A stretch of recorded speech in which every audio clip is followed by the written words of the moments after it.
Dios te bendiga, iglesia. Yo voy a invitarle que se ponga de pie y así vamos a dar comienzo.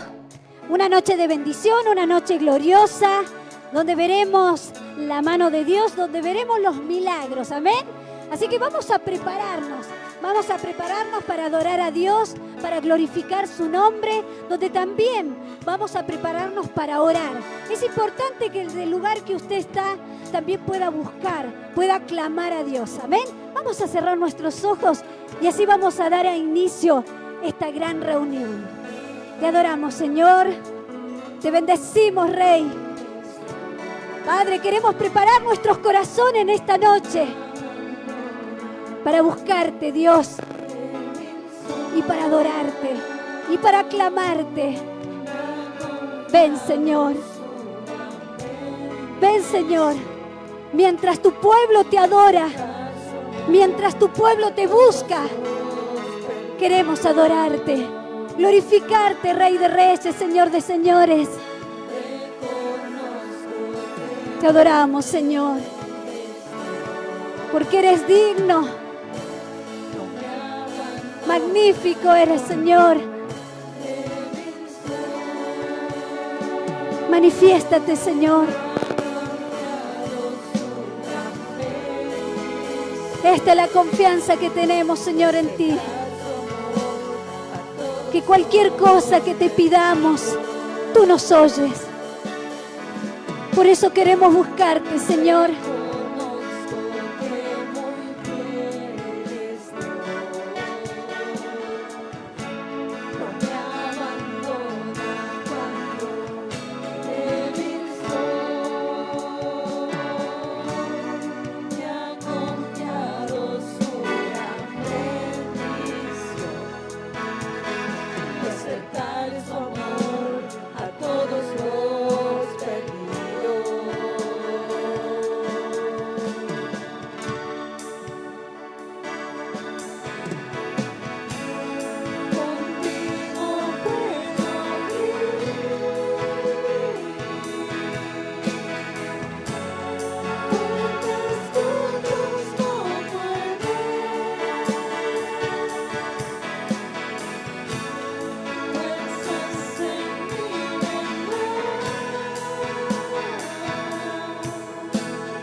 adoramos, Señor.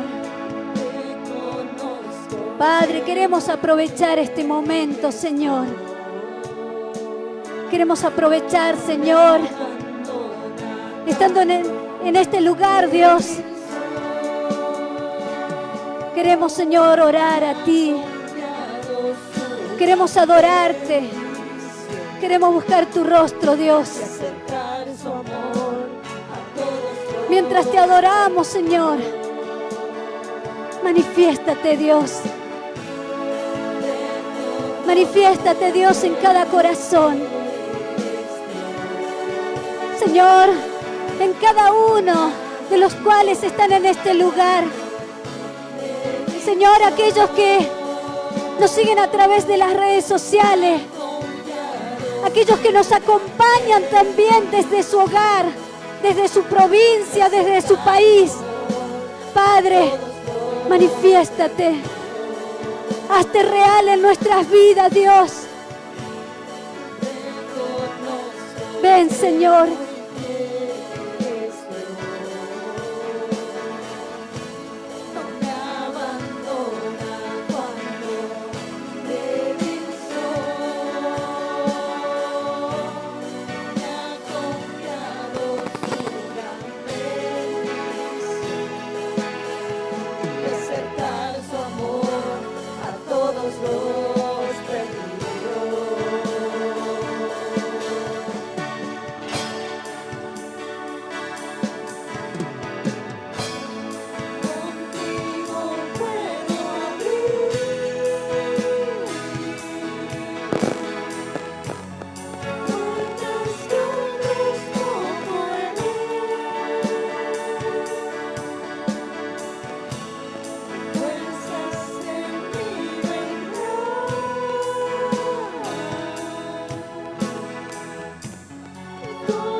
Señor,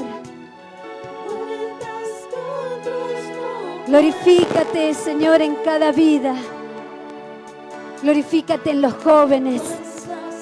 Glorifícate, Señor, en los niños, en la familia, en los matrimonios. Ven, Señor, inúndanos en tu presencia, Dios. Señor, queremos derramar nuestros corazones delante de ti. Te amamos, Dios. Te amamos, Señor. Y así buscamos tu rostro. Ven, Señor.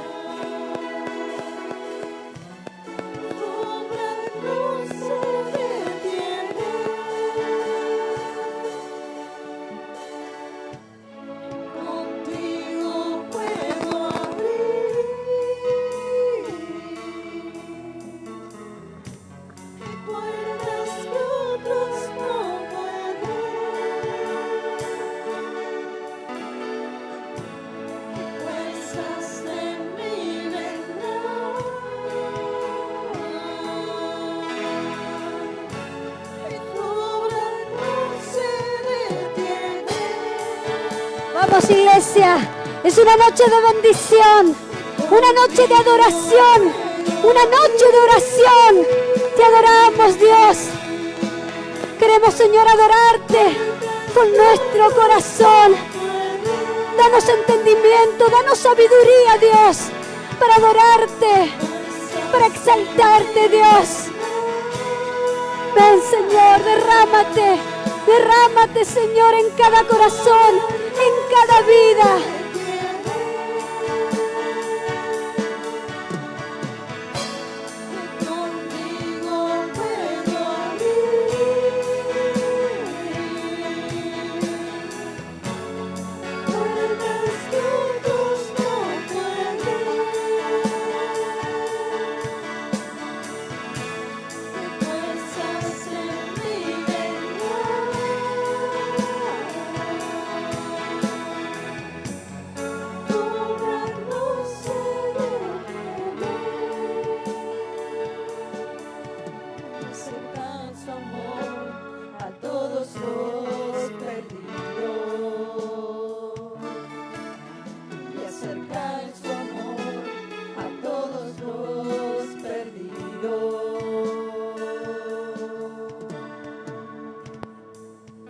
Digno eres, Dios.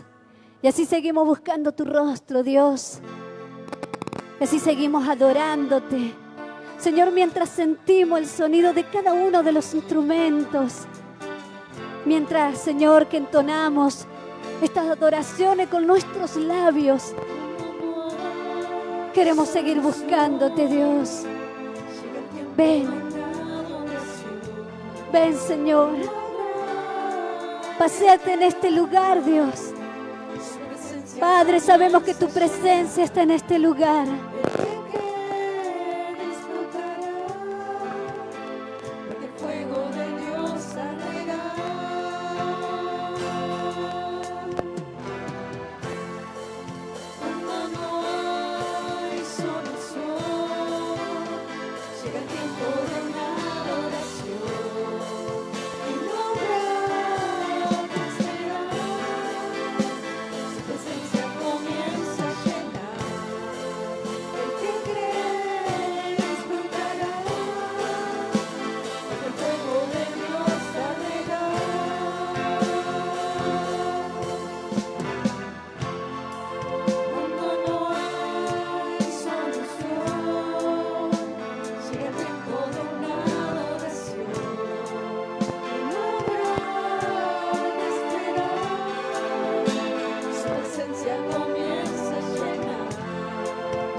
Sea la gloria, Señor. A ti, Señor, sea toda la alabanza. Eres digno. Señor, queremos buscar tu rostro. Queremos clamarte. Como dice tu palabra, claman los justos y Jehová les oye y les libra de todas las angustias. Te adoramos, Señor. Te bendecimos. Ven, Señor. Manifiéstate, Dios. Manifiéstate, Dios.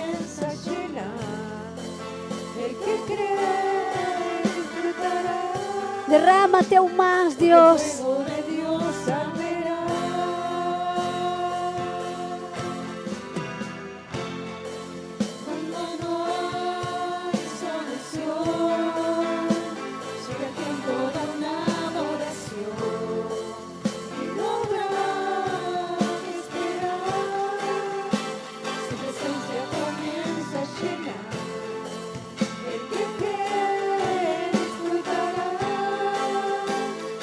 Fuego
Tuya es la gloria, Señor.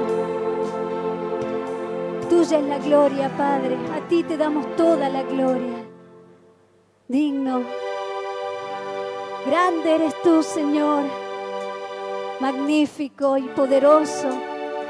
Hacedor de milagros. Hacedor de maravillas.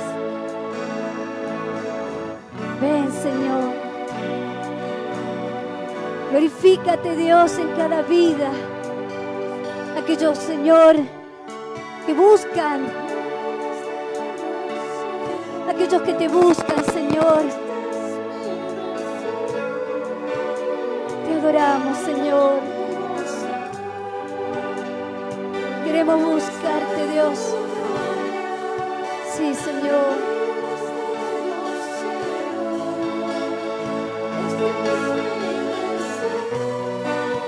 Ese es el deseo de nuestro corazón. Vamos, amigo. Vamos, familia. Ese es el deseo que debe haber en tu corazón. De buscar a Dios. De clamarle a Él. Ven.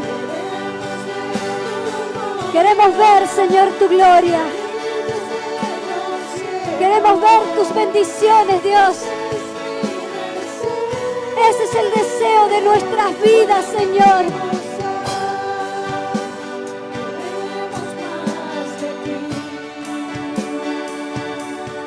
Vamos, clame, clame. Clame en esta noche. Pídale a Dios, Señor, queremos más. Queremos más, Señor, más. Más de fortaleza, de fuerza. Queremos más, Señor, de tus bendiciones.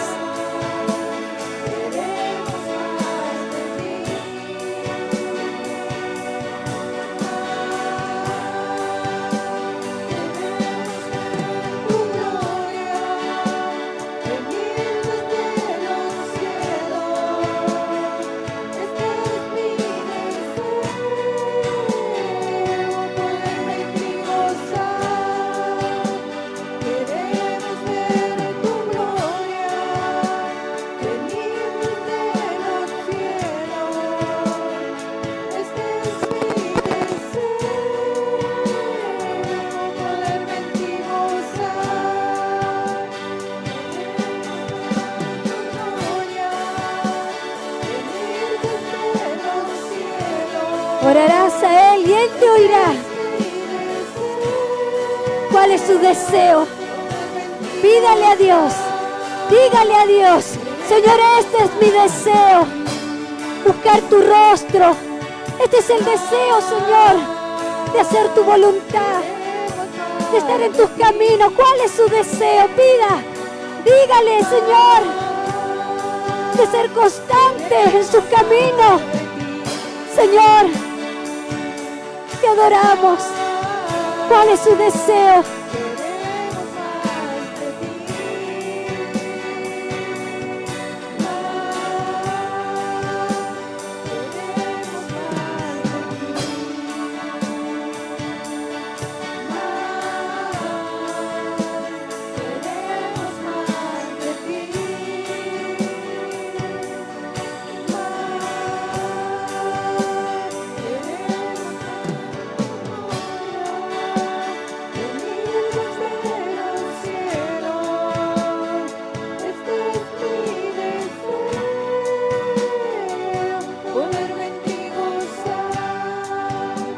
Hable con Dios. Cuéntele a Dios cuáles son sus deseos. ¿Cuál es el deseo que usted tiene en su corazón? El haber venido a este lugar. El de haberse encontrado con Dios. Ven, Señor. Glorifícate, Dios. Señor, este es el deseo de nuestros corazones, de orar, Padre, de clamarte. Señor, el deseo es de dejar delante de ti cada una de las necesidades, cada petición, Dios. Padre, el deseo de nuestros corazones es orar, Padre, por aquellos que están perdidos en las adicciones. Aquellos padres que están enfermos. Ese es el deseo, Señor, que pongas tú tus manos, Señor. Queremos ver milagros. Ven, Señor, muéstrate. Muéstrate, Señor, en cada vida.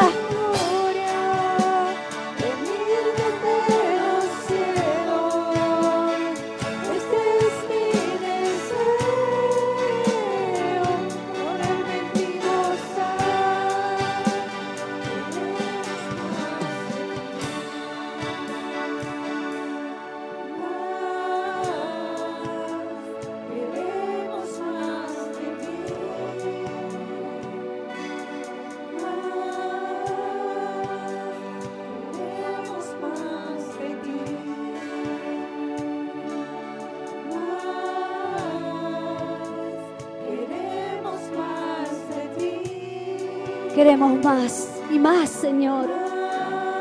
Queremos ser llenos del Espíritu Santo. Por eso, Señor, te buscamos. Por eso, Señor, oramos a ti. Porque queremos más.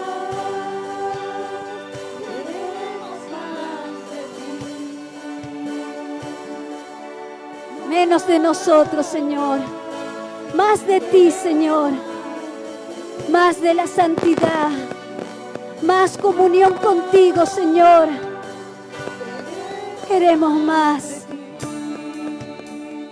Ven, Señor, glorifícate. Queremos más, Señor. Más fe, Señor.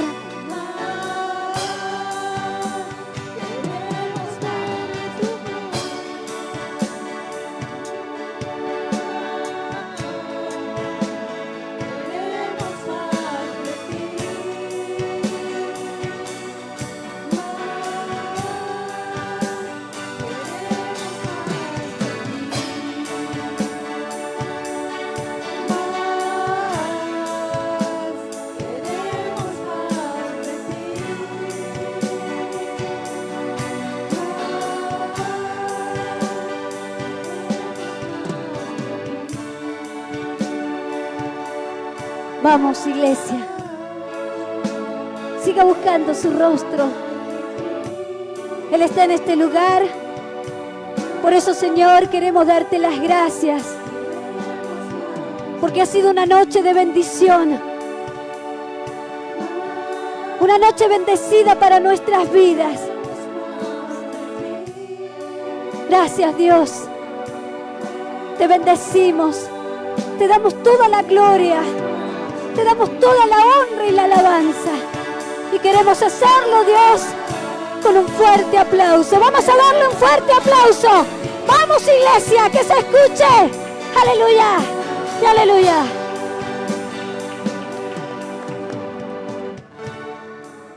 Gloria a Dios.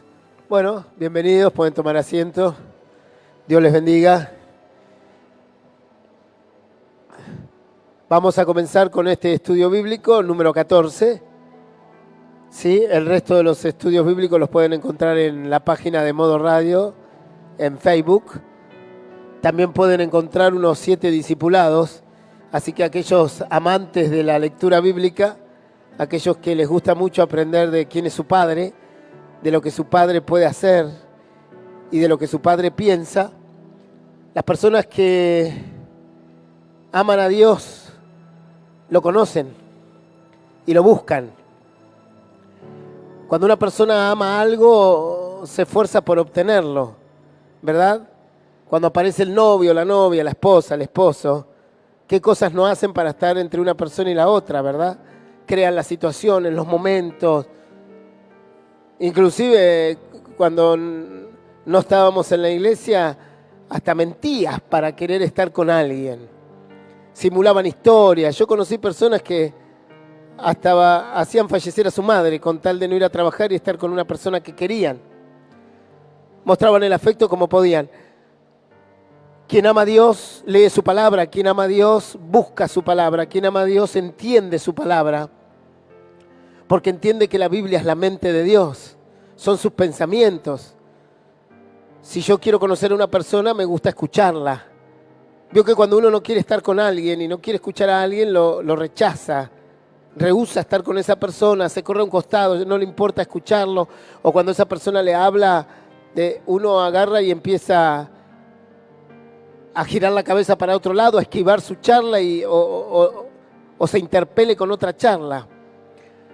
Pero cuando a uno le interesa la persona que está hablando, atentamente le presta atención para aprender, para comunicarse con esa persona. Bueno, la Biblia es la mente de Dios.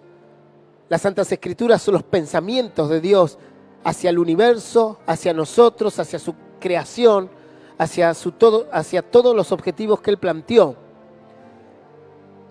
Cuando a mí vienen cristianos y me dicen, ay, pastor, yo no puedo leer la Biblia, yo digo, no vas a ser cristiano jamás en tu vida. Cuando vienen cristianos y me dicen, o cristianos entre comillas, ¿no? Y me dicen, pastor, a mí me encanta la iglesia, todo, pero no me gusta leer la Biblia. Yo digo, bueno, vas a tener un problema muy grande. Vas a conocer la iglesia, vas a conocer todos los rituales que en una iglesia se pueden hacer, pero jamás en tu vida vas a saber quién es Dios.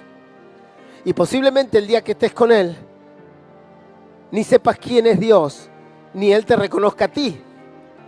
Porque una cosa es estar en la iglesia y otra cosa es amar la mente de Dios. ¿Dónde nos dejó el Señor su mente? En las Santas Escrituras o la Biblia. Así vamos a comenzar este estudio bíblico llamado lectura bíblica. La lectura es la interpretación de lo que dice un texto. Leer es con nuestra vista, aunque hay otros métodos para leer, como el código braille en aquellos que tienen discapacidad visual. Representa la interpretación de lo que dice un texto. Se realiza de forma visual o táctil en caso de Biblias adaptadas a personas con discapacidad visual, denominado código braille. Solo con sus pulpejos logran entender cada una de las letras y en su cerebro interpretan la lectura. Actualmente se considera aprendizaje también el uso verbal de la Biblia por medio de la comprensión auditiva. En los tiempos que vivimos ahora hay un montón de tecnología que nos permite también aprender la palabra de Dios no solo por nuestra vista, sino por el oído. ¿Por qué? Porque hay, bueno, cassette no, pero ya hay pendrive con MP3, hay, bueno, y creo que inclusive quedé medio viejo con lo que acabo de decir. Hay cosas mucho más modernas que nos permiten aprender la Biblia con nuestro oído también. La lectura bíblica no significa nada si no va acompañada de la comprensión de lo que leo. Si yo no leo la Biblia y no entiendo lo que Dios dice, no significa nada. Es como agarrar un libro de inglés o de un idioma que tenga las mismas vocales que el español, o sea, A, E, I, O, U, y que tenga las mismas consonantes, R, M, L, T, Q, W, puedo leerlo. De ahí a entenderlo es otra cosa. Por eso hay gente que les ponen palabras en inglés y las leen. Porque por ahí dice, no sé, car, C-A-R. Y el que estudió español sabe que la C y la A y la R se pronuncian car. Ahora, si tú no sabes inglés, no sabes que car significa auto. Entonces, no solo significa que tengo que saber leer, sino que tengo que saber la comprensión de lo que leo. Ese es un gran mal que se está viviendo actualmente con los jóvenes que terminan la secundaria hoy en día. Se lo digo porque yo soy profesor universitario de la materia microbiología en los futuros técnicos en bromatología de esta provincia, y nos encontramos con un gran problema, y es que tenemos alumnos en las universidades que saben leer, pero no saben comprender lo que leen. Y eso es terrible, porque leer algo que no comprendes es como leer un manual en chino o en otro idioma. La Biblia no tiene punto de comparación con otros libros seculares. Hay que tener en cuenta esto a la hora de la lectura bíblica. No podemos comparar la Biblia como leer un libro sobre el amor, como leer, no sé, Romeo y Julieta, como leer Don Quijote de la Mancha, como leer, no sé, La Sirenita, como leer algún libro de Shakespeare. Hamlet o lo que sea. No podemos comparar a la Biblia con ningún tipo de libro secular, pues las variables para entenderla son muchas. Recordemos que la Biblia es un libro escrito por hombres, ¿sí? Por el ser humano, por personas, pero guiado con la instrucción de Dios a través de su Espíritu Santo. Por lo tanto, nunca podemos tomar la Biblia como si estuviésemos leyendo, no sé, el Villiquen, el Anteojito, un diario, una revista o cualquier otro tipo de lectura secular o común que se puede comprar en cualquier librería. Es imposible. ¿Por qué? Porque hay muchas variables y vamos a ir viendo algunas de ellas. Primero, la temática. No estamos acostumbrados a entender temas espirituales con ideas y conceptos totalmente nuevos. Cuando nosotros comenzamos a leer la Biblia, descubrimos que es un libro espiritual, que se interpreta de manera espiritual también. Y no estamos acostumbrados a entender esa área espiritual. Entonces la temática a veces se torna un poco difícil. Y comienzan a aparecer conceptos totalmente nuevos, como el espíritu, la eternidad, los ángeles, creo pero no veo, creo pero no toco, ni siento, ni escucho, ninguna de esas cuestiones. Empieza a hablar de temas como los milagros, cuestiones que ocurren fuera de la física natural de la tierra. Cuando el Señor sanaba a un leproso, quebrantaba todas las físicas y químicas que podemos conocer de esta tierra, ¿verdad? Porque aún hoy en el siglo XXI, la lepra solo se sana con antibióticos, ¿sí? Y una vez que el médico receta esos antibióticos, aquí en Argentina no hay lepra, pero todavía en África hay lepra y en otros lugares también. Cuando uno comienza el tratamiento con antibióticos, mínimamente espera ver el resultado a los 15, 30 días. Sin embargo, Jesús lo sanaba de forma automática. Entonces, son todos conceptos nuevos, son temas espirituales.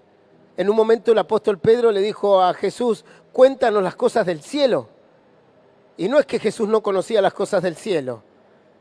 Y tampoco no implica que Jesús no les quería contar las cosas del cielo.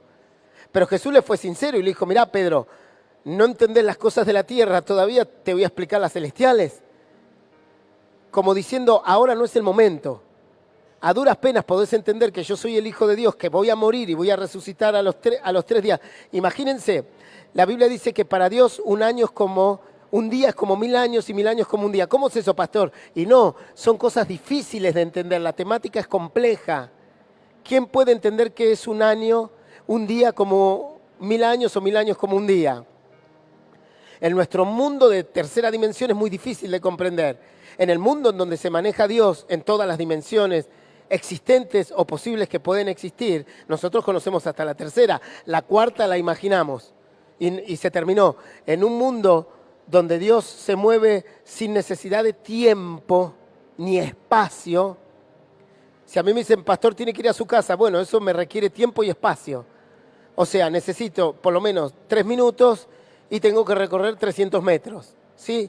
En el mundo de Dios eso no existe si quiere, porque se maneja en otro plano espiritual. Por eso el Señor le dijo, para mí, un día son como 1000 años. Pastor, entonces, ¿cuánto tiempo estuvo Jesús en la tierra, abajo en la tierra, cuando lo crucificaron y murió? Y 3 días humanos, o 3 días dentro de nuestra dimensión. Pero nadie sabe cuánto estuvo ahí en términos bíblicos. Capaz que estuvo 1 año, capaz que estuvo 2 predicándole a los espíritus encarcelados. Capaz que estuvo 30 minutos, no lo sabemos. Fueron 3 días de la tierra. ¿Se entiende lo que estoy diciendo? Alguno dirá, pastor, es difícil. Claro, porque la temática es difícil. Tenemos que empezar a incorporar conceptos espirituales con ideas y conceptos dados por Dios totalmente nuevos para nosotros. Y para mí, cuando Jesús dijo, y al 3er día resucitaré, claro, Jesús me estaba hablando 24, 48, 36 horas, ¿ok? Esos son 3 días. Pero en Génesis me dice que para Dios un día son como 1000 años y 1000 años como un día, como dándome a entender que en su mundo, o en su física, en su química, en su en su dimensión, en la dimensión de Dios, que Él tiene el poder de todo, capaz que esos 3 días terrenales que los seres humanos tuvimos que esperar para que Jesús resucite, fueron, no sé, 1 semana, 3, 10 semanas en el vientre, en el centro de la tierra. ¿Se entiende? Por eso la Biblia tiene una temática totalmente diferente. Cuando en un libro secular la temática no se entiende, se lo llama un libro de ¿qué? De ciencia ficción. ¿Sí? Porque dice, no entendemos la temática. Cómo alguien aprieta un botón y sale de acá y aparece allá. ¿Sí? Recuerden que en la Biblia hubo un caso. ¿Alguien se acuerda de ese caso? Esa historia se encuentra en el libro de los Hechos. ¿Alguien la conoce? Que levante la mano. Enrique. ¿Quién más? Allá, 2, 3. Parece que 3 nomás leyeron la Biblia. Libro de los Hechos. Dice que Felipe le estuvo predicando a un etíope, o sea, un político que venía del país de Etiopía, y que cuando terminó de predicarle en el medio del desierto, donde encontraron una pequeña lagunita y lo bautizó, dice que Felipe fue sacado de la presencia de ese hombre. Pastor, ¿podemos usar la palabra teletransportación? Si quiere, sí, la podemos usar. La Biblia no habla de eso. Pero indudablemente fue teletransportado, eso no queda ninguna duda, porque dice que desapareció y se encontró automáticamente en otra ciudad llamada Susa. O sea, entonces, ¿qué pasó ahí? No sé. Pero indudablemente Dios quebrantó todas las cuestiones de la física e hizo un milagro extraordinario adelante de este etíope. ¿Por qué lo hizo? Porque le confirmó a través de ese milagro extraordinario el mensaje de Jesús, el bautismo que había hecho y la aceptación de Cristo. Imagínense, esa persona no solo se llevó la palabra de Dios en el corazón, venía leyendo el libro de Isaías, dice la Biblia, sino que como si fuese poco vio con sus propios ojos un milagro extraordinario. Capaz que ese hombre pensó que Felipe era un ángel o pensó que era Dios mismo. Pero nosotros sabemos que era Felipe porque la Biblia dice que era Felipe y él contó el testimonio ese. Bien. 2. La estructura de la Biblia es muy variable. Aquí hay muchas variables muy diferentes a otros libros. Por ejemplo, la escritura no está escrita en forma cronológica. O sea, lo primero no necesariamente es lo más antiguo. Se pueden distinguir aspectos muy importantes como escondidos en historias bíblicas simples. La relación de todos los libros es muy diversa. ¿Qué quiere decir? Uno dice, la Biblia comienza con Génesis y termina con Apocalipsis. Pastor, no es así. En el libro de Génesis hay historias que se aplican hoy en día. No es que uno dice, bueno, la Biblia arranca con Génesis y termina con Apocalipsis y va en ese orden. No, todos los profetas menores están mezclados. Vivieron en la época de los reyes y así sucesivamente. Luego, en ciertas historias bíblicas encontramos aspectos importantísimos. Por ejemplo, la vida de Jonás. Todo el mundo de los judíos, todo el mundo judío, conocía la historia de Jonás. Y sabía que Jonás había sido arrojado de un bote y fue tragado por un monstruo marino que lo alojó 3 días en su vientre para luego expulsarlo en las costas de Nínive y Jonás hacer una predicación que tuvo un impacto de avivamiento impresionante, uno de los más grandes de la historia, porque se convirtió toda la ciudad, más de 200.000 personas aceptaron a Jesús. Y detrás de esa historia milagrosa había algo más importante. Y el Señor nos enseñó esto de la estructura de la Biblia, porque en un momento Jesús los miró a los discípulos y le dijo, yo les voy a dar la señal de Jonás. Y los discípulos se miraron y dijeron, ¿cómo la señal de Jonás? Claro, ¿ustedes leyeron el libro de Jonás? Sí. Yo soy la señal de Jonás. Así como Jonás estuvo 3 días en ese vientre, yo voy a estar 3 días en el centro de la tierra. Y así como Jonás fue expulsado, yo seré expulsado de la tierra por la resurrección. Y así como Jonás hizo un avivamiento tremendo, yo voy a avivar al mundo. Porque cuando yo resucite cambian todas las cosas. ¿Y ocurrió o no ocurrió? Claro, apareció la cristiandad, se dividió el tiempo, antes de Cristo, después de Cristo. La historia se dividió. Ustedes imagínense que la historia está partida en 2. Y se habla de un año antes de Cristo o de un año después de Cristo. destrozó la crucifixión y transformó un método de tortura en un símbolo de paz y de esperanza. La gente miraba la cruz y decía tortura, muerte, aflicción, humillación.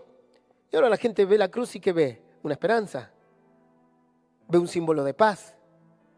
Ve un símbolo de que se puede vencer. Entonces Jesús lo cambió todo. Ahora, ¿ustedes se imaginan que los discípulos ni idea tenían que el libro de Jonás era una cristofanía? Eso representa. O sea, el Antiguo Testamento habla mucho de Jesús, aún más que el Nuevo inclusive. A eso se le llama cristofanía. Y Jesús también, hay una historia en el libro de Éxodo que cuenta que el pueblo se rebela contra Dios y le aparecen serpientes ardientes que los muerden y con su veneno los matan. El pueblo se arrepiente y Dios le dice a Moisés, hazte un asta, un palo, con una serpiente enrollada. Y los que miren esa serpiente en ese asta van a ser sanos. Moisés obedeció, pero no entendía el significado que iba a tener eso, porque eso es la estructura de la Biblia. Luego cuando Jesús vino a la tierra y predicó, le dijo, ¿se acuerdan lo que hizo Moisés? Sí, yo soy esa serpiente ahí enrollada. ¿Por qué? Porque yo me voy a llevar el pecado del mundo. La serpiente enrollada representaba el pecado. Y él se lo estaba llevando en la cruz por nosotros, sin pecar, por supuesto. Y los discípulos dijeron, oh, wow, Señor, toda la Biblia habla de ti. Claro, Jesús mismo dijo, escudriñad las Escrituras, porque ustedes piensan que en ella está la vida eterna y ellas hablan de mí. Entonces, la estructura de la Biblia es incomparable con cualquier libro secular. Otra variable, el lenguaje. Los lenguajes antiguos expresaban otros significados de las palabras y en muchas ocasiones debemos recurrir al significado de una palabra en la época que fue escrita. Cuando uno lee la Biblia tiene que entender que representa esa palabra en aquel entonces. ¿Sí? Por ejemplo, si yo le digo a usted banco, siglo XXI, estamos en el año 2024, usted me va a decir, bueno, pastor, banco, la palabra banco representa un lugar para sentarse en una plaza. Si es diminutivo es banquito, que significa otro lugar para sentarse, pero más chiquitito. También banco, pastor, puede ser el banco donde se ponen los herreros, ponen las cosas para martillar. Sí, correcto, banco con B larga, ¿no? Ah, pero pastor, en nuestra época la palabra banco también puede representar donde se guarda dinero o donde se hacen transacciones monetarias. ¿Sí? También el término banco se utiliza en ciertos aparejos que tiene el barco o que tiene un barco. ¿Sí? También el banco se puede utilizar cuando hay un montón de arena y dicen un banco de arena, ¿o no? Fíjense, la palabra banco, 5 definiciones diferentes en el año 2024. ¿Qué otra cosa más existe con banco? Debe haber más cosas. Yo le dije 5 nomás. Entonces, cuando leemos la Biblia, tenemos que recordar que su lenguaje nos expresa lo que opinaba la gente con esa palabra en aquel entonces. Por ejemplo, cuando Jesús le dijo a Adán y Eva que si comen del fruto prohibido, que era el árbol de la ciencia, del bien y del mal, ciertamente moriréis.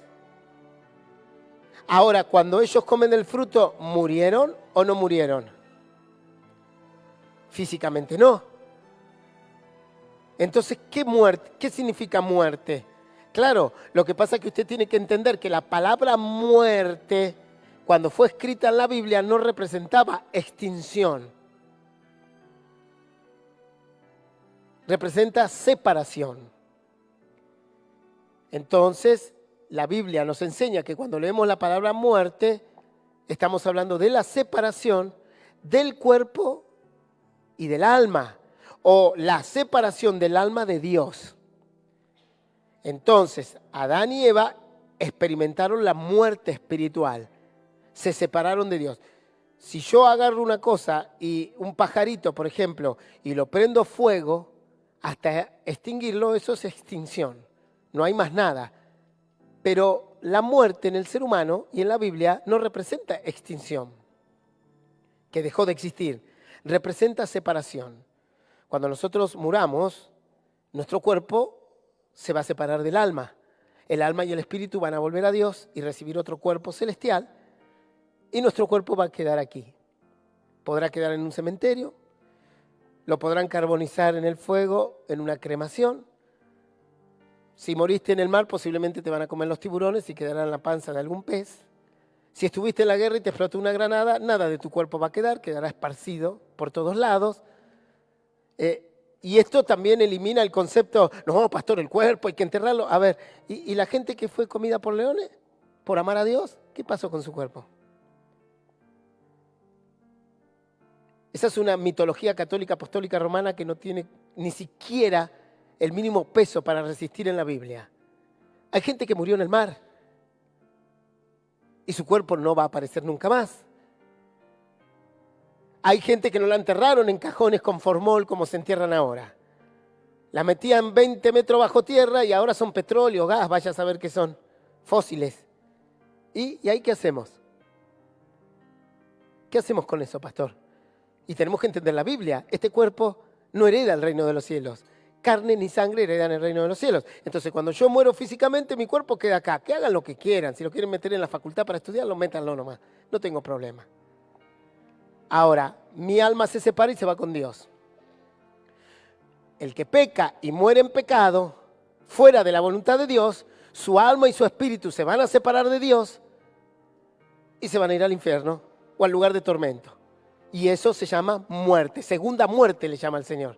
Porque la primera muerte es la física, la separación del alma y el cuerpo, el espíritu, el alma y el cuerpo. Y la segunda muerte es la separación de Dios. Nosotros peleamos en esta tierra no para no tener la primera muerte. La primera muerte no escapa a nadie. Algunos vivirán más, otros menos, pero no escapa a nadie. El tema es escapar de la segunda muerte. Que no estemos separados de Dios con nuestra alma y nuestro espíritu y el nuevo cuerpo que Dios nos dio, que Dios te dé cuando resucitemos o salgamos de este cuerpo. Entonces, tenemos que aprender el lenguaje bíblico, que es muy diferente al de otros libros. Épocas distintas, las costumbres varían de una época a otra época y debemos comprender la situación de cada historia, lo social, lo tecnológico de cada época. Recordemos que en el Antiguo Testamento casi nadie sabía leer, escribir, menos aún conocer otros idiomas. No tenían agua, ni baños, ni mapas y no tenían ni siquiera una tecnología rudimentaria. Entonces, cuando leemos la Biblia tenemos que comprender también la condición social de esa época. Tenemos que comprender cómo se pensaba en aquel entonces y cómo se vivía en aquel entonces. Pastor, yo vi en la Biblia que se peleaban por un pozo de agua. Claro, si el agua tenía más valor que el oro. Tenía más valor que la plata. Y había guerras por pozos de agua. Entonces, aquí fíjense qué importante es esto, ¿no? En un momento en la Biblia Dios dice: si alguien te ofende y te pide la capa, dale la túnica también. Y una, pastor, ¿y eso qué importante es? ¿Qué tan importante es eso? Claro, ahora, en el siglo que nosotros vivimos, todos tienen 2 camperas, 3, 4. Algunos no, pero la gran mayoría tiene. Tiene 2 pares de zapatos, tiene 3, 4, 5. Otras tienen como 20, uno para cada ocasión. Remeras, calcetines o medias. Pero para aquel entonces, tener mucha ropa era de millonarios. Hoy cualquier persona, a un pobre, le regalan ropa y va a las ferias y consigue lo que quiere, usado, remendado, como sea, pero consigue. Pero en aquel entonces no era así. Por eso la Biblia dice que si ves a tu hermano, si una persona le quita una prenda a su hermano, se la tenía que devolver a la noche. Había gente que perdía su túnica por cuestiones comerciales. Hacían negocios, le iba mal y ponían como prenda una túnica. Es como que yo diga, voy a hacer tal negocito, voy a emprender un negocio de arroz. ¿Y cómo me vas a pagar? Con la túnica. Hoy es inadmisible, nadie va y dice, ¿sabes qué? Voy a poner un negocio. ¿Cómo me pagas? Tengo un placar lleno de ropa, con eso te voy a pagar. Te va a decir, no, usted está loco, yo quiero plata. Dólares. Pero en aquel entonces solo tenían mucha ropa a los ricos, por eso llamó tanto la atención la túnica que Jesús tiene. ¿Por qué creen que la Biblia dice que Jesús tenía una túnica con una sola costura? Sí, sí. ¿Y por qué le dio importancia a eso la Biblia? Porque la túnica que le habían regalado a Jesús representaba algo moderno y representaba algo que no cualquiera tenía, ¿sí? Y representa algo simbólico también que no me voy a meter en ese tema ahora. Entonces por eso dice la Biblia que si tu hermano llega a la noche y no tiene la túnica, se la devuelvas. Y antes la gente no entendía eso. ¿Por qué? Porque tenemos que entender lo que ocurría en aquella época. Y había una ley que si una persona perdía su túnica, aquel que se la logró arrebatar de forma legal, a la noche se la tenía que dar. ¿Por qué? Porque no había radiadores, no había calefacción, no había caldera. Ni siquiera podían prender leña en la casa porque se morían intoxicados. Entonces la gente se tapaba con su propia túnica. Ahora no, ahora hay mantas, acolchados, tienen más nombres que no sé qué. Hay de todo. Y yo digo, pasame una manta. No, me dice mi señor, eso es un acolchado. Bueno, pasame el acolchado, esto es todo lo mismo para mí. No, cada cosa tiene su nombre. Y creo que hay más nombres también. Entonces, vemos que tenemos que, al leer la Biblia, entender las épocas y lo que representaba cada cosa en esa época. Luego los símbolos en la Biblia son muchos y debemos entenderlos. Por ejemplo, para nosotros un montón de piedras apiladas no es nada, pero en la Biblia representaban pactos y altares a Dios. Cuando Jacob hizo un pacto con Dios, agarró un montón de piedras y las levantó y dijo, este va a ser el testimonio que yo doy. Para nosotros no representa nada, porque es simbólico. La piedra representaba ¿qué? Firmeza, dureza, representaba estabilidad. Si yo hacía un pequeño altar con algunos juncos, venía el viento y lo tiraba, pero un montón de piedras, ¿quién las empuja? Entonces, ese simbolismo de levantar piedras representa que si yo hago un pacto con Dios, cuando usted aceptó a Jesús, hizo un pacto con Él. Le dijo, Señor, yo te acepto como Señor y Salvador de mi vida. Anota mi nombre en el libro de la vida eterna, ¿verdad? Y todo el mundo dijo o dicen, y prometo servirte y seguirte. Eso es un pacto con Dios. Y ese pacto tiene que estar confirmado con firmeza, con dureza. No que venga cualquier tentación, cualquier tontera de este mundo. Ah, listo, el pacto que hice con Dios se fue. Si a alguien le pasa eso es porque nunca hizo una firmeza con Dios. Por eso, un montón de piedras apiladas en el Antiguo Testamento para nosotros hoy en día no es nada. Pero para aquel entonces representaba eso, es simbólico. Representaba firmeza. Cuando murió Jesús, ¿qué es lo que pasó? Hubo un terremoto, ¿verdad? ¿Y qué otra cosa pasó? Se rasgó un velo, ¿verdad? Pero la Biblia dice algo muy importante. ¿El velo qué era? Lo que separaba ¿qué? El lugar santo del lugar santísimo. A ver, voy a arrancar por acá. Lectura bíblica, ¿eh? Tienen que leer la Biblia. Arranquemos por ahí. Lectura bíblica. Había un velo, ¿verdad? Que separaba el lugar santo del santísimo. Una vez al año entraba el sacerdote al lugar santísimo y ofrecía perdón por toda la nación. ¿Ok? Una vez al año podía hacer eso. Y era elegido con las mínimas y rigurosas condiciones. No podía entrar cualquier sacerdote a ese lugar. ¿Y qué pasó con ese velo cuando Cristo muere? ¿Qué pasó? Se rasgó. ¿Y cómo se rasgó? Porque la Biblia lo dice muy claro, de arriba hacia abajo, de abajo hacia arriba. Ah, ahí los lectores de la Biblia, ahí empiezan a sacar la guitarra, se hacen todos músicos.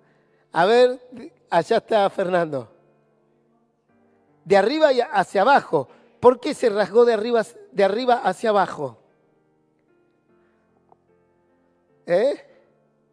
¿Por qué, Selena? De abajo hacia arriba lo podría haber rasgado cualquiera, ¿sí? Y es lo común. Pero de arriba hacia abajo fue una señal profética. Dios mismo estaba rasgando el velo. Dice, claro, para nuestra época no representa nada, pero cuando los sacerdotes vieron el velo rasgado de arriba hacia abajo, se dieron cuenta que habían crucificado a una persona inocente y que Dios estaba muy molesto. No solo representaba eso simbólicamente el velo rasgado, sino significaba que ahora no había que esperar un año para entrar a la presencia de Dios y pedir perdón de pecados. Podía entrar cualquiera, a la hora que quiera, para pedir perdón por sus pecados. Y fue una decisión de Dios, por eso se rasgó de arriba hacia abajo. Cuando los sacerdotes ven eso, entienden, no que se rasgó un velo porque se rasgó un velo, sino que entienden que fue la mano de Dios, ¿sí? Ahora, ¿entienden cómo la Biblia es simbólica? Bien, otra variable para entender la Biblia es la madurez espiritual. A medida que crecemos en la fe, podemos entender más la Biblia y en mayor profundidad, ¿sí? A veces pasan años y uno todavía no termina de aprender un solo versículo de la Biblia. Por ejemplo, si yo hoy le digo a Judith, Judith, vamos a estudiar las propiedades de una manzana, ¿ok? Y le doy una manzana ahora a Judith. Entonces le digo, bueno, estudia estas propiedades. ¿Qué va a hacer Judith? Va a arrancar con su vista y sus manos.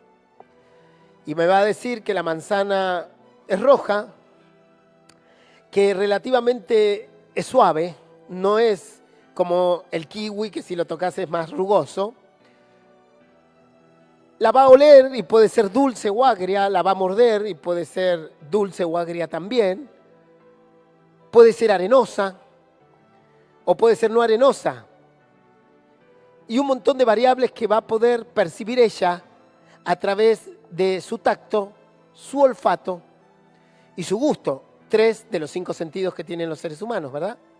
Oído, vista, tacto, olfato y degustación. Luego la va a poder medir, puede agarrar una regla y medir y decir, bueno, esta manzana mide tanto.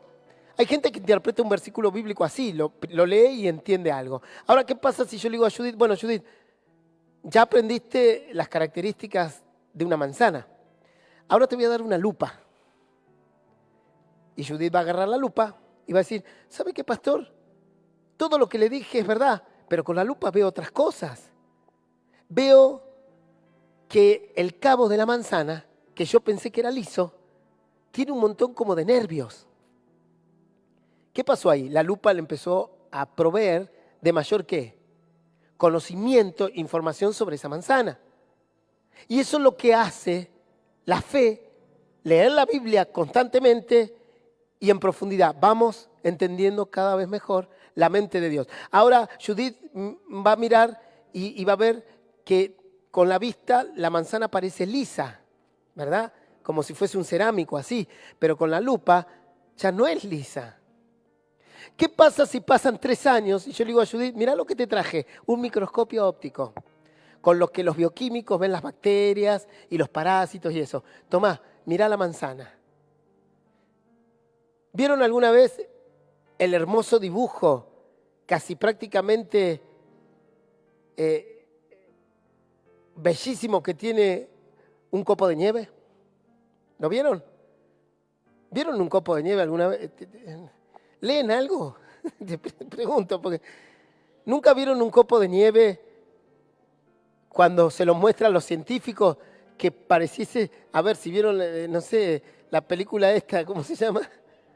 Frozen. O alguna cosa de Navidad. Vieron que la nieve tiene como unas epísculas, como una corona, y uno dice, ¡qué belleza! Claro, pero eso no está visto con la vista común, eso está visto con un microscopio. Pero cuando nosotros vemos la nieve no vemos eso.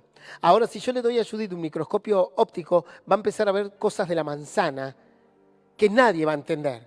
Entonces va a venir Judith y va a decir, ¿saben qué? La manzana, uno le va a decir, es lisa. No, no es lisa. La manzana tiene así, una célula acá, otra acá, otra acá, acá. Es como si fuese un hectágono.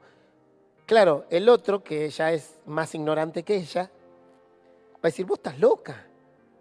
No, no, no, lo que pasa es que yo estoy viendo la manzana con un microscopio óptico. Ahora, ¿qué pasa si pasa 1 año o 2 y yo le digo a Judy, ¿sabes qué te traje? Te traje un microscopio electrónico, donde vas a poder ver hasta los átomos de una manzana. Bueno, la madurez espiritual, a medida que crecemos en la fe, podemos entender más la Biblia y en mayor profundidad. Cada vez vamos a ir viendo mayores cuestiones de la palabra de Dios. Luego tenemos la dispersión temática. En la Biblia no podemos ir a ciertas páginas o capítulos que hablan de un tema específico, como ser el infierno o los ángeles o el arca del pacto, sino que tenemos que buscar esos temas en toda la Biblia, pues están los temas dispersos por toda la Escritura. No es que la Biblia dice, bueno, en el capítulo 1 se habla todo sobre el pecado. En el capítulo 10 del libro de Salmos se habla todo sobre el diablo. En el capítulo 9 del libro de Éxodo se habla todo sobre la salvación. No, cada tema que queremos buscar está desde Génesis a Apocalipsis disperso en todos lados. Y a veces para entender en profundidad un tema tenemos que ir a absolutamente todos los libros o recorrer diferentes puntos de la Biblia para encontrar lo que quiere decir. ¿Se entiende eso? Y luego tenemos la prohibición de la lectura, que en nuestro país no ocurre, pero en muchos países y en muchas épocas la lectura bíblica fue prohibida en muchos lugares y tiempos en la historia. Inclusive fue motivo de persecución por ignorancia, malicia, temor y o conveniencia política. ¿Sí? Nuestro país hoy no lo sufre, gracias a Dios. Pero hay muchos países en donde es difícil la lectura bíblica porque está prohibida. Hubo épocas enteras que el catolicismo apostólico romano prohibió la lectura de la Biblia e inclusive las mandaron a quemar. ¿Sí? Ese era un gran problema para que la gente acceda a la palabra de Dios. Claro, el diablo no quiere que la gente aprenda la palabra de Dios. ¿Sí? Muy bien, aquí terminamos este tema. Ahora vamos al consejo de su lectura. Entonces recuerden todo esto, la prohibición de la lectura, la dispersión temática, la madurez espiritual, lo simbólico, las épocas distintas, el lenguaje de la época, la estructura y la temática. Porque si aprendemos bien esto, cuando leamos un versículo bíblico o una historia, vamos a tratar de entender todas estas cuestiones. ¿Sí? A veces hay hermanos que me dicen, pastor, hay un versículo que es difícil, no lo entiendo. Bueno, buscalo en otro lado de la Biblia. Porque lo que no se explica en un lado, o lo que vos no podés entender porque lo estás viendo con el ojo y no con la lupa, capaz que en otro lugar lo lográs ver con la lupa y entenderlo mejor. ¿Sí? Cuando la gente no entiende esto, le encuentra contradicciones a la Biblia, le encuentra tropiezo a la Biblia, le encuentra dificultad a la Biblia y mucho menos la pueden aplicar de manera pragmática a su vida. Y eso le pasaba a los religiosos, cuestionaban todo lo que Jesús hacía porque no lo podían entender. Cuando él decía, perdono los pecados, cuando él agarraba y sanaba a una persona y le decía, te perdono los pecados, vete y no peques más, ellos se volvían locos como diciendo, ¿cómo este puede perdonar pecados? Solo Dios puede perdonar pecados. Porque ellos no encontraban a Jesús en la Biblia, no encontraban al Mesías. Isaías 53 habla que el Mesías iba a ser un hombre de no apariencia estética deseable, que iba a sufrir. Y específicamente dice que iba a ser molido por nuestros pecados. Y hasta el día de hoy, los judíos no quieren leer en las sinagogas, que son como sus pequeñas iglesias, ese capítulo de Isaías, porque ellos están todavía esperando un Mesías que no sea un cordero inmolado, que sea, no sé, un He-Man con la espada en la mano matando a todos, un vengador, así un superhéroe. Sin embargo, la Biblia cuenta que el Mesías no iba a ser así, que iba a ser el cordero inmolado.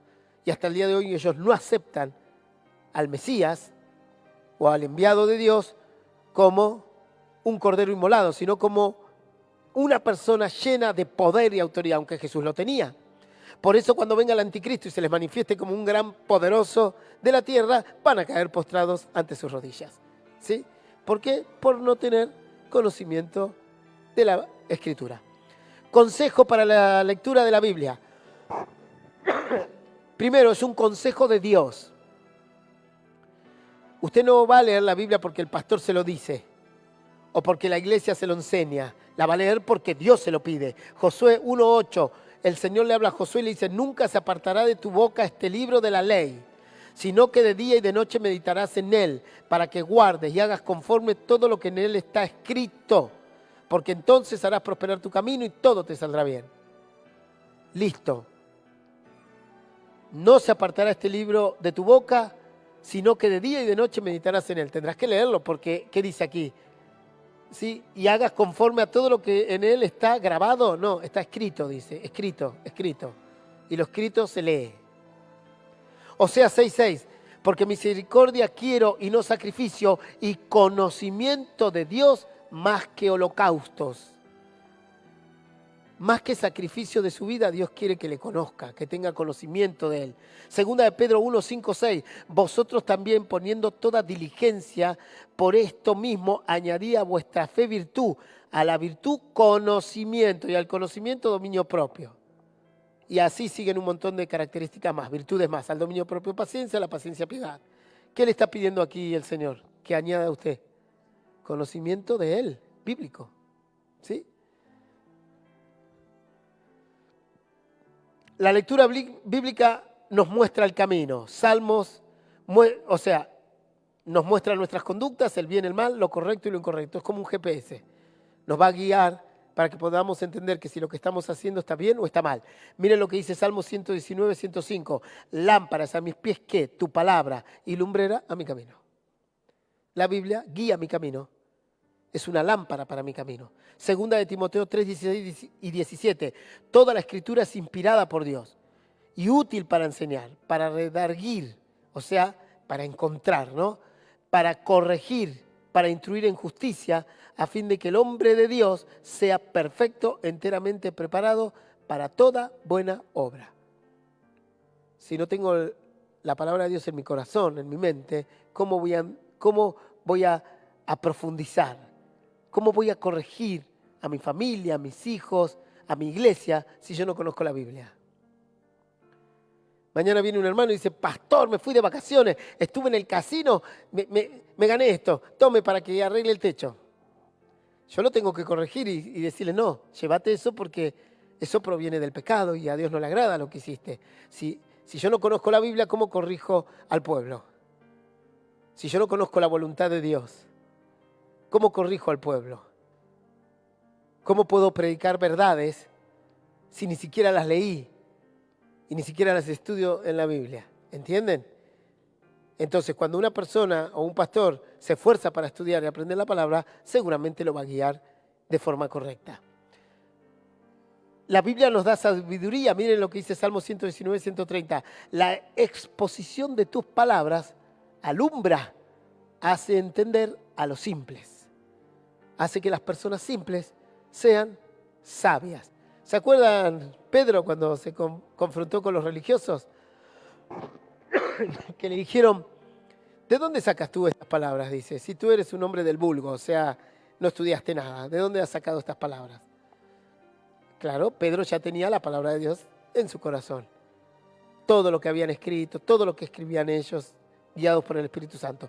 Proverbios 9:10, el temor de Jehová es el principio de la sabiduría y el conocimiento del Santísimo es la inteligencia. Pastor, quiero ser inteligente. Lea la Biblia y encuentra a Jesús en ella y usted va a adquirir inteligencia.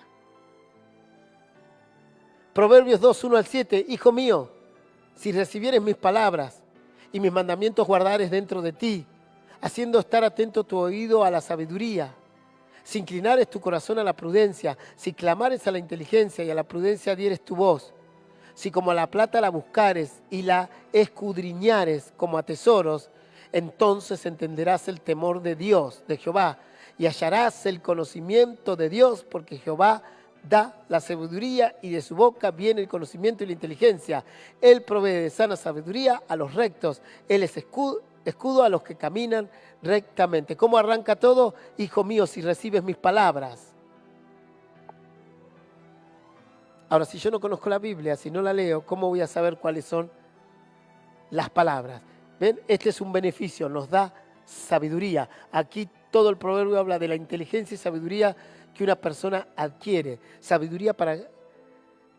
Ustedes tienen que separar el concepto de inteligencia de sabio.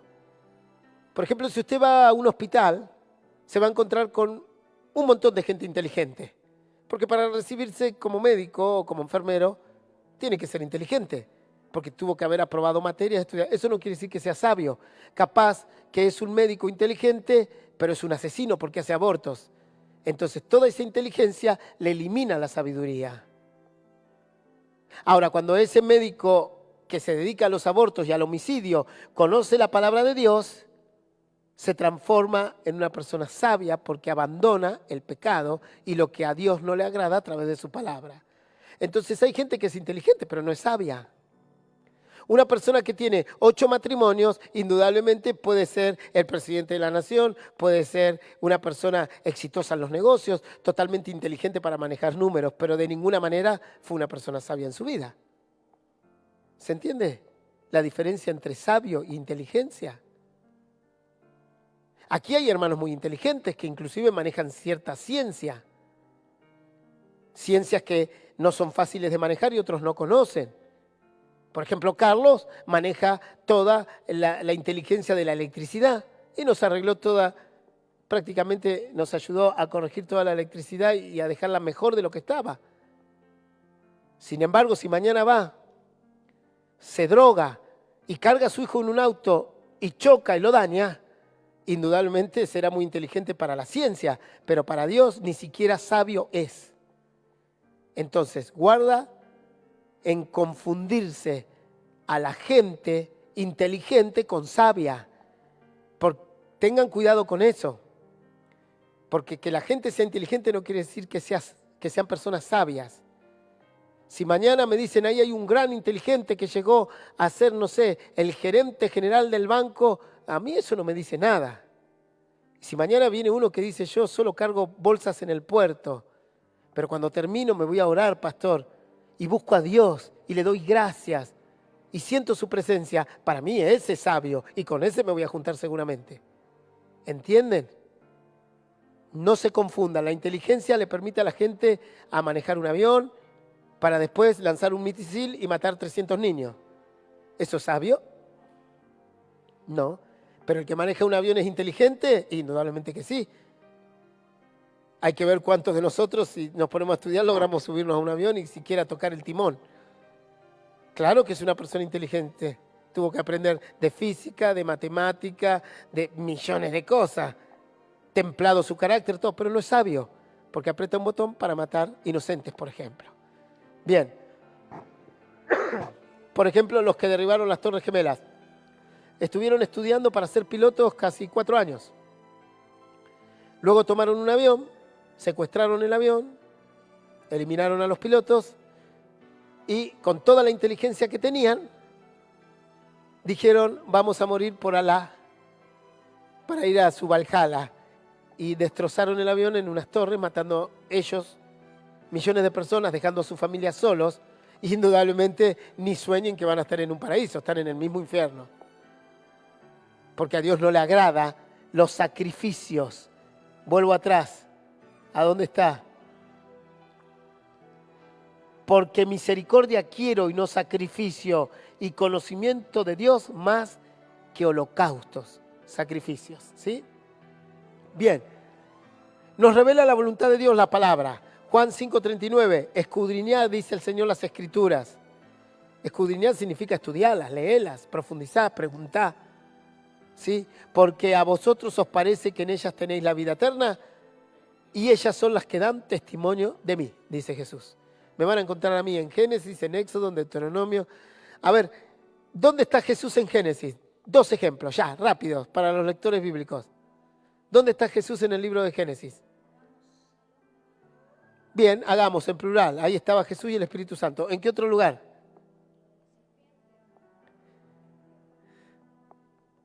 Sí. Eso es una profecía de Jesús. La serpiente te morderá el calcañar, pero, o sea, Cristo le va a pisar la cabeza, pero la serpiente le va a morder el calcañar, o sea, lo más bajo, lo que está en la tierra. Esa es la iglesia. A nosotros nos muerde. El ángel con Jacob era Jesús, porque su nombre era admirable. Un ejemplo de Jesús está cuando Dios mata a un animal para vestir a Adán y Eva. Ahí ya mostró el primer sacrificio y que alguien tenía que derramar sangre para la remisión de pecados. Jesús era ese animal, representaba ese animal como representa un cordero inmolado. Y así toda la Biblia.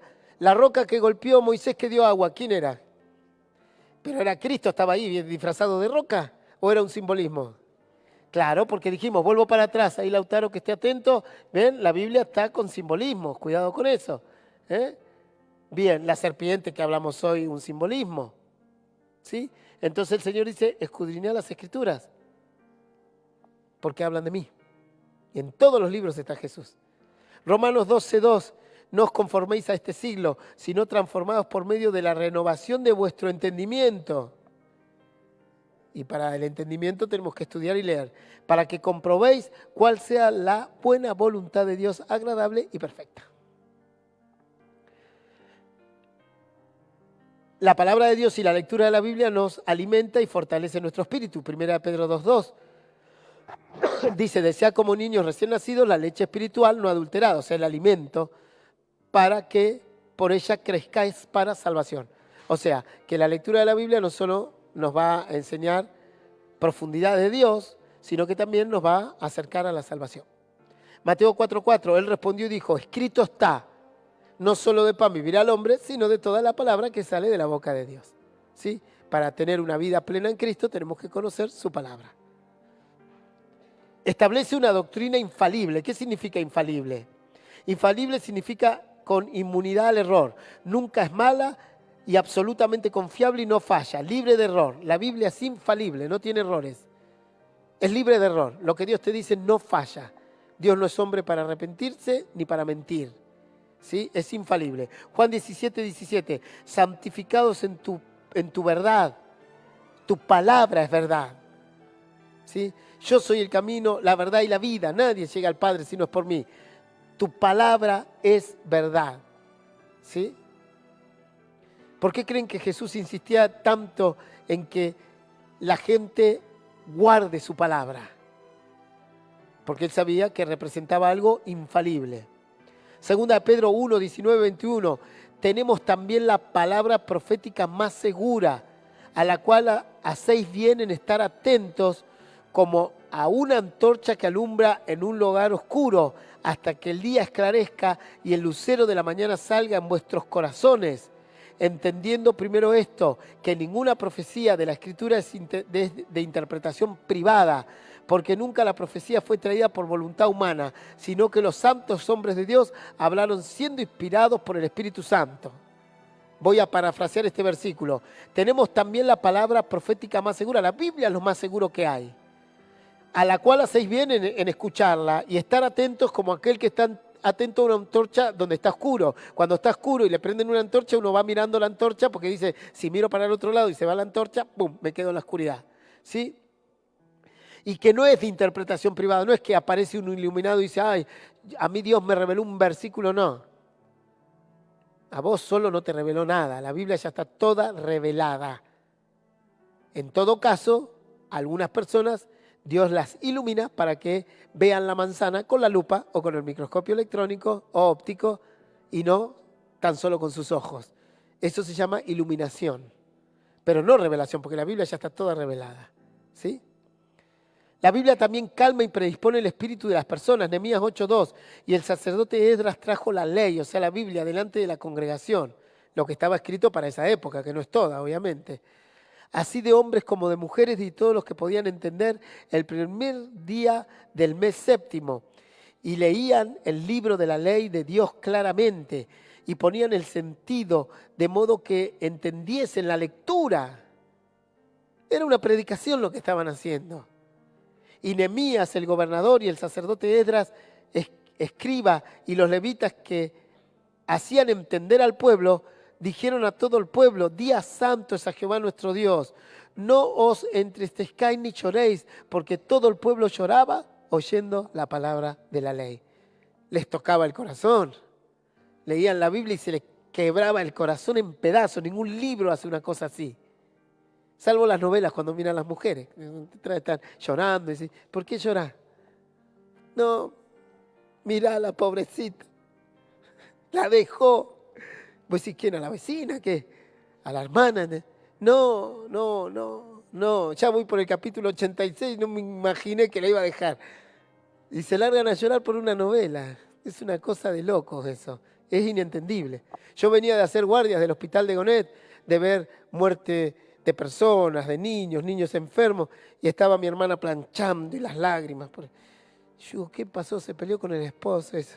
Y por ahí miraba para el otro lado y miraba la tele y se sacaba los mocos. Y hacía así. Yo digo, la verdad le digo, Viviana, no te entiendo. No te entiendo. Claro, uno venía manchado de sangre, se habían fracturado, los padres llorando en los pasillos, por favor, doctor, salve la vida de mi familia. Y ella llorando por una telenovela. Y siempre le decía, ¿sabes qué, Vivi? Digo, la realidad es peor que la ficción. Y yo hay algunas personas que les tendría que agarrar de la mano y llevarlos a un pabellón de niños con leucemia. Y dejarlos 2 días ahí, viendo a los padres, viendo a los médicos, viendo a los niños. Y ahí se te van a acabar las novelas, se te van a acabar esas películas raras y vas a entender que la realidad es aún más cruda que lo que podés ver en la televisión. ¿Sí? Aún más cruda. Yo después veía a otros jóvenes que decían, así, entraba y estaban tapados así. ¿Qué estás viendo? No, Freddy Krueger. ¿Quién es Freddy Krueger? No, Freddy Krueger es uno que se aparece en las pesadillas. Digo, yo trabajé 4 años en la cárcel. ¿Querés que te muestre a Freddy Krueger? Vení, ¿sabés cuántos tengo ahí encarcelados? ¿Sabés qué es un Freddy Krueger? No un tipo que se te aparece en las pesadillas y te corta con unas cuchillas. Un Freddy Krueger son esas 2 mujeres que mataron a su hijo quemándolo con cigarrillos. Eso es un Freddy Krueger. La realidad. Entonces dice que el pueblo, cansado de la ficción, comienza a leer el libro de la ley. Y los levitas le querían hacerle entender la palabra, pero claro, no se dieron cuenta que ya Dios estaba actuando. Porque cuando la palabra de Dios entra en el corazón, te quebranta en 20.000 pedazos. Y dice que el pueblo lloraba oyendo la palabra de Dios, porque sabían que estaban en pecado, porque sabían que esas palabras eran perfectas, porque sabían que habían ignorado el plan de Dios, porque sabían que su nación había caído en descrédito por abandonar a Dios y que habían sufrido innecesariamente, porque sabían que les tocaba un camino largo para restaurar su corazón con Dios. Y dice que leían la palabra y la palabra los hacía llorar, los quebrantaba en pedazos. Eso hace la palabra de Dios. La Biblia dice que si caemos sobre la roca, seremos quebrantados. Pero si la roca cae sobre nosotros, seremos desmenuzados. ¿Sí? Es preferible que tú caigas a los pies de Jesús que Jesús caiga sobre ti.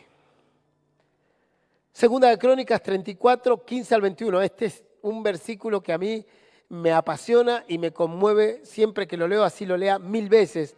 Y dando cuenta Hilcías, esta es la historia de un rey joven que le dice a Hilcías que vaya a los tesoros del rey a buscar dinero. Eran pobres, estaban mal, se estaban restaurando. Y dice que van a buscar algo de dinero y entre todo lo que revuelven encuentran tirada, empolvada y dañada la palabra de Dios. Así transcurre esta historia. Segunda de Crónicas 34, 15, 21 dice: y dando cuenta Hilcías, dijo al escriba Safán: yo he hallado el libro de la ley en la casa de Jehová. Y dijo Hilcías, y dio Hilcías el libro a Safán. Y Safán lo llevó al rey y le contó el asunto, diciendo: tus siervos han cumplido todo lo que fue encomendado. Han reunido el dinero que se halló en la casa de Jehová y lo han entregado en mano de los encargados y en mano de los que hacen la obra. Además de esto, declaró el escriba Safán al rey, diciendo: el sacerdote Elías me dio este libro. Y leyó Safán delante de él. El rey dice: vayan a buscar las ofrendas, porque tenemos que reparar los muros y todo, porque ellos volvían de una destrucción de la ciudad. Y dice que entre que buscaban la ofrenda encontraron el libro de la ley, la palabra de Dios, la Biblia. A veces en nuestra vida pasa lo mismo, entre que escarbamos cosas de nuestra vida nos cruzamos con Dios, ¿verdad? Y dice que lo encontraron y se lo dieron a este Safán y dice: tomá, llévaselo al rey, encontramos este libro. Luego que el rey oyó las palabras de la ley, dice que rasgó sus vestidos y mandó a Hilcías y a Hicam, hijo de Safán, y a Abdón, hijo de Micaía, y a Safán, escriba, y a Asaías, siervo del rey, diciendo: andad, consultad a Dios por mí y por el remanente de Israel y de Judá acerca de las palabras del libro que se ha hallado. Porque grande es la ira de Jehová que ha caído sobre nosotros, por cuanto nuestros padres no guardaron la palabra de Jehová para hacer conforme a todo lo que está escrito en este libro.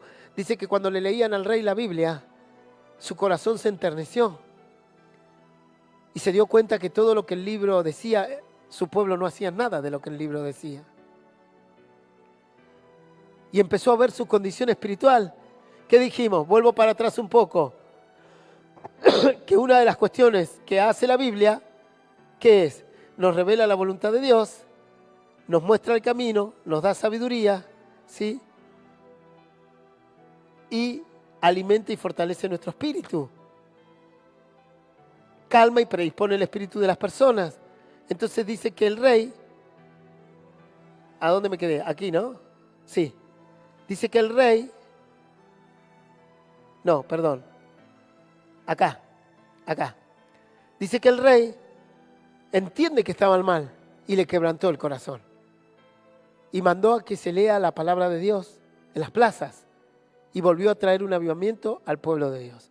Lucas 24:32. Y se decían unos a otros, este también versículo me encanta, ¿no ardía nuestro corazón en nosotros mientras nos hablaba en el camino y cuando nos abría las Escrituras? Dice que cuando muere Jesús, la gran mayoría de sus discípulos dijo, bueno, muy hermosas sus palabras, pero ya murió. ¿Sí? Y tenían el pensamiento del mundo en su mente, muerto el perro, se acabó la rabia. No va a haber más rabia, no hay perro. Entonces no va a haber más bendición, Jesús murió. Y dice que iban tristes por un camino, el llamado el camino de Emaús. Es una aldea de Jerusalén hasta Emaús, que es otro pueblito chico, que ya ni deben existir. Y dice que venían discutiendo tristes. Y se les paró en el medio a alguien, un forastero, que era Jesús obviamente. Disfrazado, pastor, y sí, aparentemente a sus ojos sí, porque no lo conocieron. ¿Y qué hizo? No le dijo, aquí estoy, soy Jesús, vamos, métanle ánimo. Metele pila, pasalo a gas o a nafta. No les dijo eso. Los escuchó y le dijo, ¿qué platicáis? ¿Cómo, tú no te enteraste qué pasó acá? Le dicen que Jesús, el Hijo de Dios, fue crucificado y fue notorio todo lo que hizo y todo el mundo habla de lo que él hizo. Y dice que Jesús, ¿qué empezó a hacer? Les abrió las Escrituras. Les empezó a hablar de Génesis, Éxodo, Deuteronomio, mostrándole que era necesario que el Hijo de Dios resucite. Y luego lo invitaron a cenar y se les revela como Jesús y desaparece. Como si fuese un fantasma, así, ¡pac!, desaparece. Y ellos dicen, ¿no ardía nuestro corazón en nosotros mientras nos hablaba en el camino y cuando nos abría la Escritura? Ahora mi pregunta es, ¿no arde tu corazón en el camino que llevas en la vida cuando escuchás la palabra de Dios? ¿Hace cuánto que estás caminando de Jerusalén a Emaús? ¿Cuánto tiempo llevas caminando en la fe? 2 años, pastor, 25 años, 30 llevo en la iglesia. Tu camino es largo. ¿No arde tu corazón cuando aprendés de la palabra de Dios? Pastor, me parece que no estoy en el camino de Emaús. Me parece que estoy en cualquier camino para Roma nomás. ¿Entienden? Esto tiene un simbolismo. Aquí el Señor nos habla de que su palabra, mientras la tengamos en el corazón, la estudiemos, la escudriñemos y la creamos, en el camino riguroso de la tristeza, la aflicción, porque ellos iban caminando de la tristeza, va a hacer arder nuestro corazón. ¿No le dijo Pablo a Timoteo, Timoteo, aviva el don de Dios en tu corazón como quien aviva el fuego? Bueno, ¿cuánto tiempo llevas caminando en la fe? Pastor, así se me hizo muy largo. Porque Emaús es cuando te vas a encontrar al final con Jesús. Y en ese camino, procura que arda tu corazón cuando escuches la palabra. No vaya a ser que al no escuchar esa palabra te desvíes de camino. Nos libra de la destrucción en la fe, nos libra de la destrucción en la fe y nos recompensa. Proverbios 24:14. Así será a tu alma el conocimiento de la sabiduría. Si la hallares, tendrás recompensa. Y al fin tu esperanza no será cortada. Eso nos ofrece la Biblia, recompensa. Oseas 4:6. Mi pueblo fue destruido porque le faltó, ¿qué? Conocimiento. Por eso la gente se va a los falsos profetas. Por eso la gente se va a las falsas doctrinas. porque no tiene conocimiento de Dios. Por cuanto desechaste el conocimiento, yo te echaré del sacerdocio, y porque olvidaste la ley de tu Dios, también yo me olvidaré de tus hijos. ¿Qué tal? Trate de no olvidarse de la palabra de Dios. Isaías 5:13, por tanto mi pueblo fue llevado cautivo, destrucción, porque no tuvo conocimiento, y su gloria pereció de hambre, y su multitud se secó de sed. Serán muchos, la iglesia será grande, estará llena, son muchos, pero están muertos. ¿Sí? Su gloria pereció de hambre y su multitud se secó de sed. Pastor, la iglesia de Maldonado, el que dice que el pecado original es robar el diezmo, son miles, millones, ¿sí? Millones de muertos espirituales, millones de personas que no tienen conocimiento y fueron cautivos a una falsa doctrina. Segunda de Pedro 2:20, ciertamente, si habiéndose ellos escapado de las contaminaciones del mundo, por el conocimiento del Señor, Él nos da fe y nos hace escapar de la destrucción, por el conocimiento del Señor y Salvador Jesucristo, enredándose otra vez en ellas, son vencidos, y su postrer estado viene a ser peor que el primero. O sea, aquellos que lograron escapar del mundo, si no se llenan de conocimiento de Dios, van a ser enredados otra vez en este mundo y van a perecer.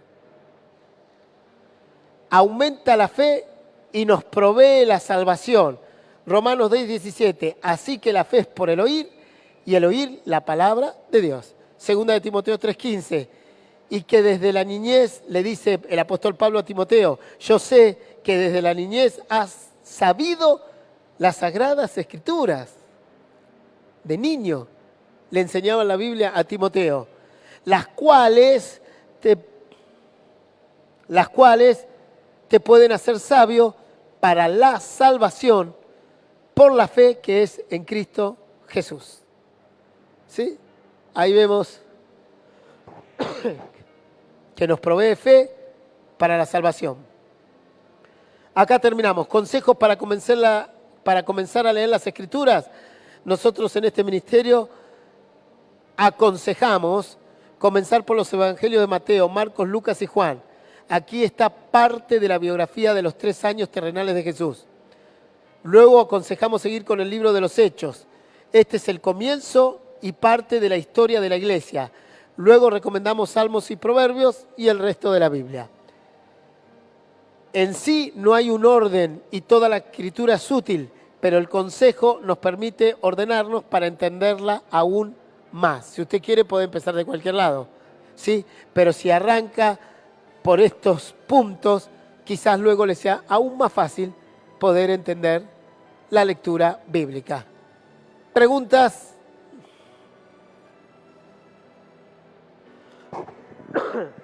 Si no, nos despedimos, que se vayan preparando los que van a orar. Bueno, entonces hasta aquí este estudio bíblico y ya que vengan los hermanos que van a orar. Amén. Gloria a Dios.